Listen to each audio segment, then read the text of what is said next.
হযরত ইউনুস আলাইহিস সালাম তাফসীরে আছে, ইউনুস নবী আল্লাহকে বলছিল, আল্লাহ আমার জাতি বড় অবাধ্য, আমি আর বলতাম না, আপনি ধ্বংস করে দেন। তখন তাফসীর আছে ইউনুস আলাইহিস সালামকে আল্লাহ বলছিলেন, ওই যে এখানে একটা লোক মাটি দিয়া মাটির পাত্র বানাইছে অনেকগুলো, তুমি একটু তার কাছে যাও তো। কুমার আর কি, কুমার। ইউনুস আলাইহিস সালাম ওই লোকটার কাছে গেছেন। তা আল্লাহ বলছেন, ইউনুস ওই বেটারে শুধু একটা কথা বলো, যে সে যে এই মাটি দিয়ে মাটির পাতিল বানাইছে, এরকম তার হাতের বানানো একটি মাটির পাতিল ভেঙে ফেলতে বলো, তারে ভাঙ্গে লাইতে। ইউনুস আলাইহিস সালাম বলছে, হে ভাই, আপনি আপনার বানানো এই মাটির পাতিল থেকে একটি পাতিল ভেঙে ফেলেন। তখন ওই কুমার সে বলছে, এই মিয়া, আমার নিজের হাতের বানানো মাটির পাতিল আমি ভাঙবো কেন? বোকা নাকি আমি? কেন ভাঙবো? এত যত্ন করে আমি বানাইছি। আল্লাহর কসম, ইউনুস আলাইহিস সালামকে আল্লাহ তাআলা তখন ডাক দিয়ে বললেন, ইউনুস, মাটির পাতিল যে বানায়, এমন এক মানুষ যদি এক সাধারণ মাটির পাতিল নিজের হাতে বানানো ভাঙতে না চায়, আমি যারে মায়ের পেটে 9 মাস রেখে নিজের হাতে সাজাইছিলাম, আমার দেওয়া চোখ নাক কান দিয়ে আমি বানাইছি যারে, আমার সেই বান্দাকে আমি কেমনে জাহান্নাম দিই? আমি ধ্বংস করে দেব কেন? ও যদি তার মাটির পাতিল ভাঙতে না চায়, আমি আমার এমন যত্নে গড়া বান্দাকে জাহান্নাম দেব কেন? ধ্বংস করে দেব কেন? আমি অপেক্ষায় থাকি মাফ করতে। আমার বান্দা কোনোদিন যদি 1 ফোঁটা রাত গভীরে চোখের পানি ফেলে, আমি ওরে মাফ করে দেব। যদি বলে বান্দা আল্লাহ গুনাহ অনেক বেশি, আল্লাহ বলবে সমুদ্রের ফেনার চাইতেও বেশি। বান্দা বলবে না। আল্লাহ বলবে আসমান পরিমাণ উচ্চতার চাইতেও বেশি। বান্দা বলবে না। তা আল্লাহ বলবেন, বান্দা আমি তো আসমান ছোঁয়া পর্যন্ত গুনাহ মাফ করতে রাজি, আমি তো সমুদ্রের ফেনার চাইতেও বেশি গুনাহ মাফ করতে রাজি। এত সুযোগের পরেও যে বান্দা আল্লাহকে ডাকে না, সেজদা করে না, গুনাহ মাফ চায়, ঠিক আছে বদনসিব, তুমি তোমার জীবন চালাও। কে কার জন্য আটকাইবে? কারো জন্য কেউ আটকায় না। আমি আবারও বলছি, শেষ কথা, কিশোর যুবক মনে রাখো, স্বার্থপর এই দুনিয়া এত যান্ত্রিক, দুনিয়া এখন এত কঠিন বাস্তবতা যে আপন জনরাও ব্যস্ত, যার কারণে তুমি যদি নিজে নিজে নষ্ট হইয়া চরিত্রহীন হইয়া যাও, বচ্চা গল্লা গন্ধ ছোটে, তোমারে কেউ টাইনা ধরবে, কেউ ফিরাইব, এই টাইম কারো হাতে। আমার এই কথা এক ছেলে হলো, বাস্তবতা বড় কঠিন এখন। কারণ মানুষের এখন উপার্জন দরকার বেশি। 10 টাকার পণ্য 1000 টাকা। মানুষ, আমরা আগে পুরা বাড়ি, মনে করেন আমাকে মুরব্বীরাও বলবেন, আমরাও তো ছোটবেলায় দেখছি, পুরা বাড়ি বাপ চাচা জেডা প্রত্যেকের ঘরের মানুষ যদি মিলে 30 জন হয়, 40 জন হয়, তো পুকুরের কোনা বাথরুম নাকি ওইখানে তো পুরা বাড়িওয়ালারা গেছে না? তাহলে আগে তো এভাবে জরুরত ছাড়ছে, কিন্তু এখন 6টা রুম 6টা বাথরুম। কথা বলে না? 4টা রুম 4টা কি বাথরুম, প্রত্যেক রুম অ্যাটাচড বাথরুম। তাহলে এই ব্যক্তির খরচ বাইরে গেল কিনা? খরচ বেড়ে গেল না? তার বিল্ডিংটার খরচ বাইরে গেল না? এখন সব কিছুতে মানুষের এখন সম্পদ দরকার বেশি, টাকা, উপভোগ। মুশরিকরা এই পাশ্চাত্য এত বেশি চাকচিক্য করে দুনিয়া আমাদের সামনে দিচ্ছে, প্রতিনিয়ত প্রযুক্তি, গতি, আরো রং ঢং, যার কারণে মানুষ বেহাল, আরো টাকা দরকার। তাহলে এখন কে কার সময় নিবে? এই জন্য বাবা আজকে 15 দিন না, আজকে 1 বছরও বাপে জানে না তার ছেলে যে 1 ওয়াক্ত নামাজ পড়ে। এবারও সময় নেই। এবার এক কথা, যা টাকা লাগে তোর মার কাছে রাখতে গেছি, টিয়া নিস, পেটের ভুক লাগলে ভাত খেয়ে যাইস। এবার তোর মতো করে তুই বড় বাবা, তুই মানুষ হ, নইলে জানোয়ার হ, নয় নারী দেখ, নয় ছবি দেখ, নয় জিনা কর, বেবিচার কর, মদ খা, নয়তো জুয়া খেল, অসৎ বন্ধুদের সাথে, তোর চুল তোর মতো, তোর চেহারা তোর মতো, কিসের আল্লাহ, কিসের খোদা, কিসের নবী, কিসের রাসূল, তোর মতো তুই যা। কারো হাতে সময়, কারো হাতে সময় নেই। এই হলো মূল বিষয়। আগে আমরা মনে আছে দুপুর 2টা বাজে গেছে, নানার বাড়িতে বেড়াইতে গেছি, তো এখনো ভাত খাইতে যাই নাই, ছোট মামা আইছে, বড় মামার বড় ছেলে, মামতো ভাই উনি আইছে, ছোট্ট মামতো ভাই একজন আইছে, সবাই খুঁজে দৌড়াদৌড়ি, হ্যাঁ তাড়াতাড়ি ভাত খাইতে যাইতে বলছে। আর বাড়িতে গেছি, আর সবাই মিল্লা ধমকানি, দুষ্ট হয়ে গেছ, 2টা বাজ্যা গেছে, অনু ভাত খাইতে আইও না। তাইলে কথার কথায় সবাই টেনে ধরছে, আজ আর টেনে ধরার কেউ নাই। ফলে সংখ্যাগরিষ্ঠ ছেলে পেলে নষ্ট হওয়ার পিছনে অভিভাবকের এই গাফলতি আর খামখেয়ালি প্রচন্ডভাবে দায়ী, যার কারণে ছেলেদের অধিকাংশের আপনি দেখেন, এখানে আপনি ছেলেগুলোর দাঁড় করায় দেখেন, জিজ্ঞাসা করেন বাবা তোমার চুলটা কার মতো, সে বলতে পারবে না। একটা ছেলেকে বলেন যে বাবা তুমি আজকে সারা দিনে যে পেশাব করছো, পানি নাও নাই, টয়লেট পেপার ব্যবহার করো নাই কেন? আর এটা তুমি কি একবার কুত্তা দেখছো যে কুত্তার সাথে মিলে নাকি মানুষের সাথে মিলে? তুমি একটাবার দেখো।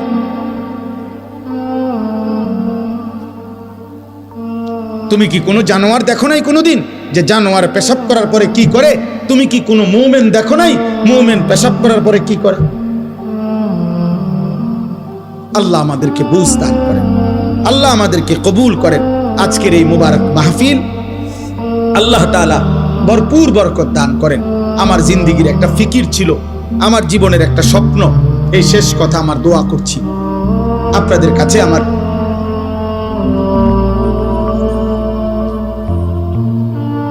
আমাদের প্রত্যেকেই, আমার একটা জিন্দেগির ইচ্ছা আকাঙ্ক্ষা, আমরা প্রত্যেকেই যেন আলহামদুলিল্লাহ এই কিশোর নওজোয়ান মুসলমানের সন্তান, এরা যেন আল্লাহমুখী হয়, আখিরাতমুখী হয়।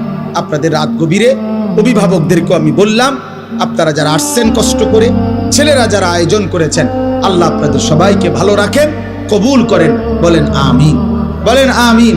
কিশোর যুবক ভাই, তোমরা যারা 30 বছরের নিচে, তোমাদের কাছে আমার বিশেষ অনুরোধ, আল্লাহর ওয়াস্তে নামাজ পড়ো, ফজরের নামাজ পড়ো। এমন সুন্দর জীবন রাত, এমন সুস্থ সবল যৌবন আমার আব্বা নষ্ট করে দিও না। হয়তো কেউ বলবে না, হয়তো কেউ ফেরাবে না, একদিন তুমি কোথাও না কোথাও থামতে হইবে, একদিন তোমাকে স্টপেজ দিতেই হবে। বাস যত দ্রুত গতিতেই চলে তার একটা অবশ্যই স্টপেজ আছে, বিমান যত দ্রুত গতিতেই চলুক তার একটা গন্তব্য আছে, একখানে না একখানে থামতে হবে। হয় ফুয়েল শেষ হয়ে যাবে, আর নাই তো কল কবজা দুর্বল হয়ে যাবে, থামতেই হবে বাপ, আজ না হোক কাল। সেই থামার পরে 40 বছর পরে, 60 বছর পরে, কিংবা কবরে যদি পিছন দিকে তাকায় দেখি নেকি বলতে কিছু নাই, গুনার কোনো শেষ নাই, কি হবে তখন? কি হবে তখন? কবর। এজন্য চলো নিয়ত করি, আমরা ইনশাআল্লাহ নামাজ পড়ব। আল্লাহ সবাইকে তৌফিক দান। কোরআনুল কারীমের মধ্যে আছে, আল্লাহ তাআলা বলছেন, ওমা আকসারুন নাসি ওয়ালাউ হারাসতা বিমুমিনিন। সূরা ইউসুফের মধ্যে আছে, নবী সাল্লাল্লাহু আলাইহি সাল্লামকে আল্লাহ বলছেন, আপনি যতই চেষ্টা করেন, যতই আবদার করেন, আপনি যত আকাঙ্ক্ষাই করেন, অধিকাংশ লোক ঈমানদার হবে। আল্লাহ বলছেন অধিকাংশ লোক ঈমানদার হবে না। আল্লাহর ফয়সালা এটা। ইবলিস শয়তান আল্লাহর কাছ থেকে যখন বিতাড়িত হয়েছে, তখন যাওয়ার সময় বলছে, আল্লাহ আমি আপনাকে বলে গেলাম, আপনি আমাকে বিতাড়িত করে দিলেন, তবে আমি আপনার প্রতিটা বান্দার সামনে পিছনে ডানে বামে 4 দিক থেকেই গুনাহের আপনার নাফরমানির কুমন্ত্রণা দেব। আর তখন কি হবে? ওয়ালা তাজিদু আকসারাহুম শাকিরিন। আপনি মনে রাখেন, আপনার অধিকাংশ বান্দাকেই আপনার প্রতি কৃতজ্ঞ পাবেন। ইবলিস বলে আসছে। আল্লাহ তাআলা বলছে, ঠিক আছে যা, তুই যা নাফরমান, শুধু এতটুকু বলবি দুনিয়ায় গিয়ে যে তুমি শয়তান এবং তোমার অনুসারী প্রত্যেককে দিয়েই আমি জাহান্নাম পূর্ণ করব, জাহান্নাম পূর্ণ করব, অসুবিধা নেই, দুনিয়া খাইতে দেব। এই জন্য দোস্ত, ঈমান, সেজদা, নামাজ, আল্লাহর ইবাদত, বন্দিগি, এটা একটা ভিন্ন জিনিস। আর এই দুনিয়া এটা একটা ফালতু জিনিস। অর্থ, বিত্ত, মাল, দৌলত, ক্ষমতা, প্রভাব, প্রতিপত্তি, টাকা পয়সা, দুনিয়া ভোগ করা, এতটুকু একদম মামুলি বিষয়, একদম তুচ্ছ বিষয়, যার কারণে আল্লাহ তাআলা ইমানদার, কাফের, বেঈমান, সেজদাওয়ালা, সেজদা ছাড়া, অনুগত, অবাধ্য মানুষ, কাফের, বেঈমান, এমনকি জন্তু, জানোয়ার, কুকুর, বিড়াল, হাইওয়ান, চতুষ্পদ জন্তু, সবাইকে আল্লাহ দুনিয়া ভোগ করতে দেয়। খালি বাল্লি এগুলা কোনো বিষয় না, যা দুনিয়া ভোগ করে। আল্লাহ বাদশার অনেক কিছু এমনও বেহুদা পড়ে থাকে। আল্লাহ তাআলা বলছে দুনিয়া আমার কাছে কিছুই না, কিছুই না। এই জন্য কেউ যদি কল্পনা করেন, দেখবেন যে দুনিয়া মাটির উপরে আমরা খাই, আপনি ওই আরেক দিকে তাকাইলে দেখবেন এই মাটির উপরে কুকুরও খায়। বিয়ে বাড়িতে যেখানে প্যান্ডেলে বইয়া মানুষে ভাত খায়, দেখবেন ওই আরেক পাশে প্যান্ডেলের বাইরে কুকুরও তার খাবারই খায়। হাড্ডি তারই খাবার, যার খাবার যেটা সে ওইটাই খায়। অতএব দুনিয়া খুব পাইলাম, এটা আহামরি কিছু। দুনিয়া আল্লাহ তাআলা একদম তুচ্ছ করে দেখাইছেন, আখিরাত মহান করে দেখাইছেন। যিনি সৃষ্টি করেছেন তিনি এমনটা করেছেন, আপনার আমার কিছু করার নেই। কোম্পানি বলছে এটা 2 নম্বর, কোম্পানি বলছে ওইটা 1 নম্বর, কোম্পানি বলছে এটা ধোঁকা, কোম্পানি বলছে ওইটা আসল। আপনি কি করবেন? দুনিয়া আখিরাত উভয়ের সৃষ্টিকর্তা আল্লাহ। তো যিনি সৃষ্টিকর্তা তিনি বলছেন দুনিয়া ফালতু। আমাল হায়াতুদ দুনিয়া ইল্লা লাইবুন ওয়া লাহবুন। আল্লাহ বলছে দুনিয়ার জীবন আর কিছুই নয়, শুধুই খেলাধুলা এবং তামাশা। আল্লাহ কোরআনে বলছে ওমা হাদিহিল হায়াতুদ দুনিয়া ইল্লা লাহবুন ওয়া লাইব। দুনিয়ার জীবন আর কিছুই নয়, শুধুই তামাশা, শুধুই খেলাধুলা। আল্লাহ তাআলা কোরআনুল কারীমে বলছেন ওমাল হায়াতুদ দুনিয়া ইল্লা মাতাউল গুরুর। দুনিয়ার জীবন শুধুই ধোঁকা। আল্লাহ বলছে, এই কথাটা বারবার বলছেন,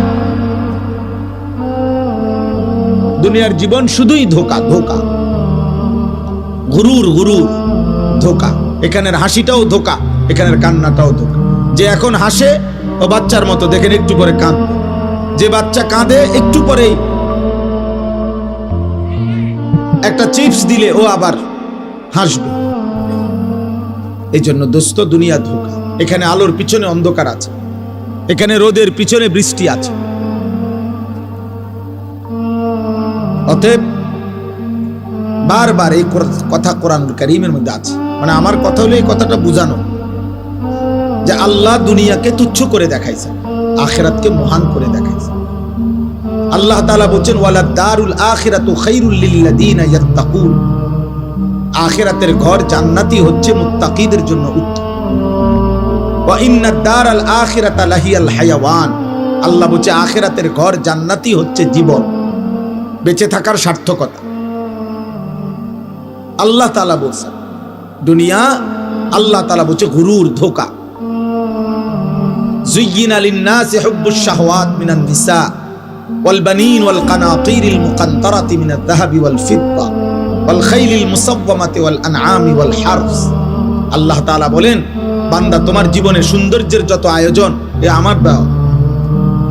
নারীর সৌন্দর্য, স্ত্রীর আমার দেওয়া, ছেলে মেয়েদের সৌন্দর্য আমার দেওয়া, অর্থ উপার্জনের নেশা আমি আল্লাহর দেওয়া, আমি আল্লাহর দেওয়া। চারিদিকের এই যানবাহনের সৌন্দর্য আমি আল্লাহর দেওয়া, চতুষ্পদ জন্তু জানোয়ার আমি আল্লাহর দেওয়া, সমস্ত ফল ফসল ক্ষেত উৎপাদন আমি আল্লাহর দেওয়া। যালিকা মাতাউল হায়াতিদ দুনিয়া। এগুলো শুধুই কেবল দুনিয়ার জন্য উপকরণ। আল্লাহু ইনদাহু হুসনুল মাআব। আর আমি আল্লাহর কাছেই হচ্ছে আখিরাতে উত্তম প্রত্যাবর্তন। সাফ সাফ কোরআনের আয়াত। আপনি না বুঝলে কারোই কিছু করার নেই। আপনার কাছে টেলিভিশনের খবরের বিশ্বস্ততা আছে, আপনার কাছে সংবাদ পাঠিকা কোন নারী সংবাদে চ্যানেলে খবর বললে সেটার মধ্যে আপনার কাছে নির্ভরতা আছে। হতেই পারে আমার কাছে আমার মালিকের কথার বিশ্বাসযোগ্যতা আছে। রাসূলুল্লাহ সাল্লাল্লাহু আলাইহি ওয়াসাল্লাম বলছেন আল্লাহর কাছে দুনিয়া মাছির ডানা পরিমাণ মূল্য নেই। নবী সাল্লাল্লাহু আলাইহি সাল্লাম বলেন আল্লাহর কাছে দুনিয়া কান কাটা মরা ছাগলের সমান মূল্য নেই। হাদিস, বিশুদ্ধ হাদিস। নবী সাল্লাল্লাহু আলাইহি সাল্লাম বলেছে আল্লাহর কাছে দুনিয়া মালউনা, অভিশপ্ত। ওয়া মালউনুন মা ফিহা, সব অভিশপ্ত। আল্লাহ বলছে দুনিয়া, নবীজি বলছেন দুনিয়াতে সম্মানিত কেবল 4টি জিনিস। জিক্রুল্লাহ, আল্লাহর জিকির, যে জবান আল্লাহর জিকির করে সে সম্মানিত। ওমা ওয়ালাহু, যত আমল আল্লাহর ঘনিষ্ঠ বানায়, যত ইবাদাত, যত বন্দিগি, ওটা সম্মানিত। 3, আলিমুন, কোন আলিমে দ্বীন, সম্মানিত। 4, মুতাআল্লিমুন, কোরআন সুন্নাহর ইলম শিখে যে আল্লাহর নবী হচ্ছে সে সম্মানিত। আর কোনো কিছু দিয়ে কেউ তৃপ্ত হওয়া এটা সম্মানের বস্তু না, উপভোগের বস্তু হইতে পারে, ক্ষণিকের।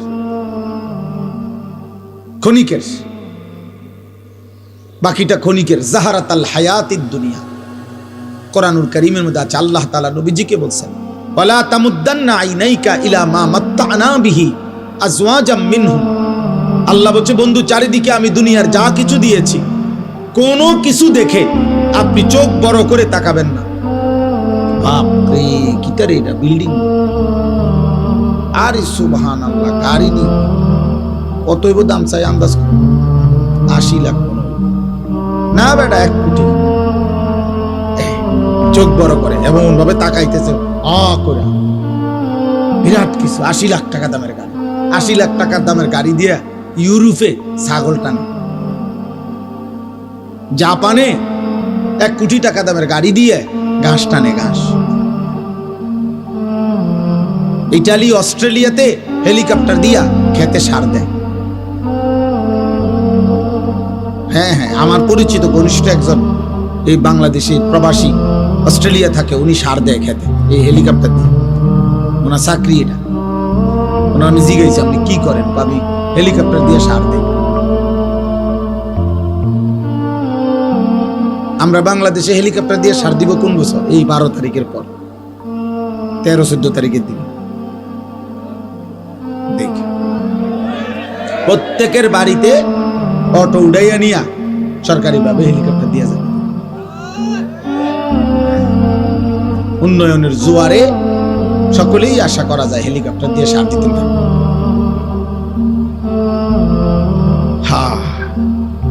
জীবনের নিরাপত্তা, জান মালের নিরাপত্তা, ইজ্জতের নিরাপত্তা, সুখে থাকার নিরাপত্তা, বেঁচে থাকার সার্থকতা মহান আল্লাহ তাআলার সাথে সম্পর্ক ছাড়া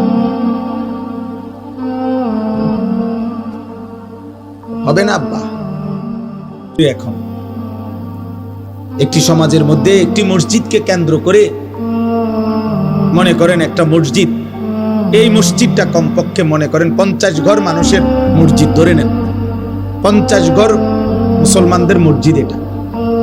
তাইলে 50 ঘরে যদি পুরুষ ধরে নিলাম 5 জন করে, 250 জন, কথার কথায়, তাহলে 250 জন পুরুষের জন্য ধরেন এই মসজিদটা। আপনি দেখেন তো আজ 2026 সালের আজকে 25 জানুয়ারি, আজ পর্যন্ত দেখেন ফজরের নামাজে মুসল্লি কয়জন?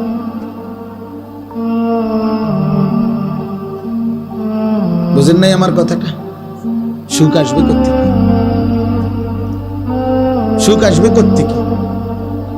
সীমাবদ্ধ উপার্জন যার হাতে, সে সুখ দিবে কোত্থেকে? যিনি আপনার রাষ্ট্র চালাবে, ওনারও তো টাকা সীমাবদ্ধ, উনি সুখ দিবে? ওনারও তো প্রয়োজনের অনেক অভাব, শেষ নাই, ওনার চাহিদারও তো শেষ নেই। তাহলে সুখ শান্তি অবারিত তো দিবে তিনি, যার কাছে হিসাব, যার কাছে শেষ নাই, যার কাছে কমতি নাই, ঘাটতি নাই, তিনি তো আল্লাহ। এখানে যে মনে করেন এখানে যদি 500 ছেলে হয়, আপনারা একজন চাচা আল্লাহর ওয়াদ দোহাই দাঁড়াইয়া দেখেন, এখানে যদি 500 জন ছেলে হয়, এখন বসা কমপক্ষে 450 জন 1 ওয়াক্ত নামাজ পড়েন।